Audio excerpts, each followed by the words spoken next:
What's good in the hood? You level grinding cats and dolls of YouTube land. I'm the anti-hero drinking as always gamers. Thank you for tuning in, listening to this beautiful mug talk to you about RPG video games. So I'm jumping right into this video. I've been having a blast, feeling like a badass, playing fucking Battleborn. The game has been really fucking fun and fresh, something for me to do and look forward to every single night, grinding out, doing new things with the characters, completing lore challenges, etc.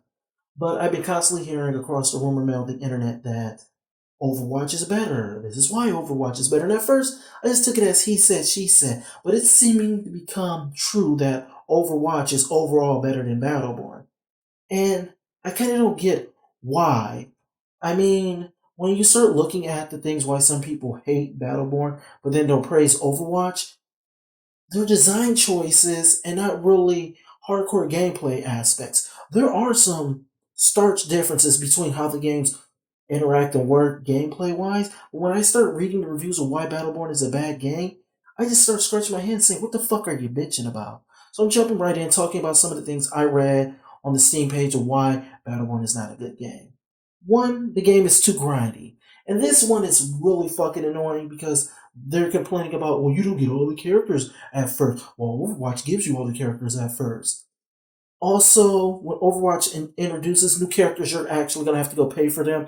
And Overwatch is already, from what I've been hearing, well, not pay to win, but has stupid microtransactions. And when DLC characters come out, people are then going to bitch that it's pay to win. But back to Battleborn.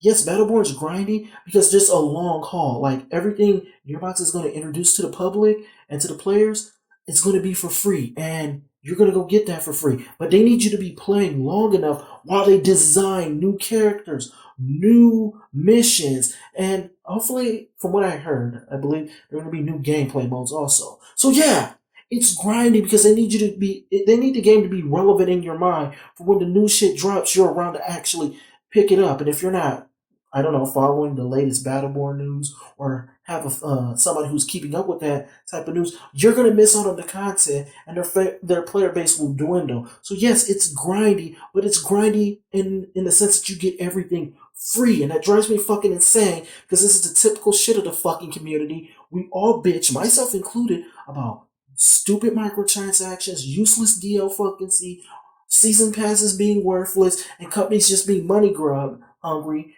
And then Gearbox comes out, it's not trying to go support itself through stupid microtransactions. It's only trying to go support itself through its season pass, and that's only to go benefit the content that they're coming down the line with, and we're already bitching about it, saying that it's too grindy. Again, I can write about this for hours, but this is just the same typical bullshit that I hate from the fucking community, where there's an aspect that we all hate, we all bitch about, somebody does the opposite, and then we throw shit on that one company that did the opposite, and then guess what? We're back to the same old fucking standard affair. Useless ass DLC and microtransactions, and we're all bitching about why won't anybody do anything different, and when a company did do something different, we didn't stand by it and support it. That's all I'm going to say on that aspect. The next aspect that people were bitching and complaining about was the story, and I can't go say too much about it. Is the story is actually not there. The character writing, the character designs are fantastic. Some have some great, funny writing, but the story is so lackluster, and it's surprising because the story had such a strong opening. Like it was a little bit cinematic. I kind of like the little artsy art style they did, but just the first mission you do as Melka and Deande, it was somewhat cinematic in a sense. I mean, it was still the same old affair, but the back and forth, the bickering, like it was interesting. It had components of it that made for a compelling story going back and forth. I guess it would be quite fucking hard and even longer if they had to go make that same compelling back and forth story elements they had with Deande and Melka with your whole entire character classes. I can't believe I said classes, but I mean character crews. So yeah, unless they set it up in a certain way where you have fixed characters, so they can go have fixed dialogue, fixed back and forth. I think the story would have took a long time, but yes, the story is lackluster. It's basically fucking Destiny with actually better humor and a bit more easier to get through. That is a sad part, but then I still don't know how Overwatch is better because people were saying Battleborn was better because it did have a story, and now they're saying Overwatch is better because it doesn't have a story. Again, this is just not making the fucking community happy. You're damned if you do, you're damned if you fucking don't. Another aspect that a lot of people were bitching about was the balancing of characters, and I have to agree. Cough, cough, wink, wink, nudge, nudge. Galilea. Some characters came out pretty fucking broken, or pretty much the definition of OP or broken right now.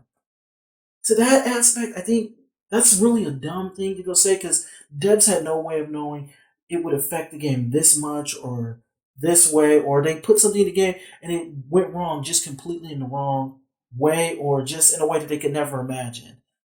I would really hope that everybody would be mature enough to know that games like this will have its ups and downs, and characters like this will come and go. But we would judge the game based on how the devs actually reacted to it. Did they patch it fast enough? Were they attentive to the community? And I feel like Gearbox checks on all those boxes that they actually did it in the best of their knowledge and as fast as they possibly could. Overall, from all that aspect, I think, Borderlands. I think Battleborn is a great, fun game with great, interesting characters. It definitely grabs that FPS MOBA genre and actually fuses it into something that's actually coherent. It has all the fantasy aspects. If you're a role playing player, that you will love into this game. It has all the gameplay aspects of MOBAs, and it still combines some of the shooting aspects. I get it that a game like Overwatch is more streamlined in introducing those shooting aspects, but Battleborn does a damn good job. It's definitely fucking fun. Both games are fucking fun, and I hope we will be able to go support this game because just I'm really harping on this, but I really like the fact that there's no microtransactions, there's no pay to win aspects, and they're hoping that the community will support this game. And I really hope, looking forward, that the community does support this game, and we don't just go, shit on it and give other dev companies the idea that microtransactions and paid DLC is the way to go. Anyway, that's my thoughts and my opinions. If I missed out on anything, leave a comment below. Let me know what you think. And as always, I'm the Anti Hero Drink, dishing out the good news of RPGs and gaming shit in general. Later, gamers.